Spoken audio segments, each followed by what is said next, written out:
যেই মহিলার নির্দেশে নিরীহ ছাত্রদের গুলি করে মেরে তাদের লাশ পুড়িয়ে ফেলা হয়, তাদের লাশ কেটে টুকরা টুকরা করে পানিতে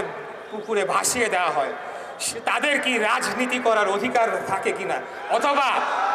তাদেরকে কি রাজনৈতিক দল হিসাবে গণ্য করা যায় কিনা, তাদেরকে কি সর্বোচ্চ বিচারের আওতায় আনা উচিত কিনা?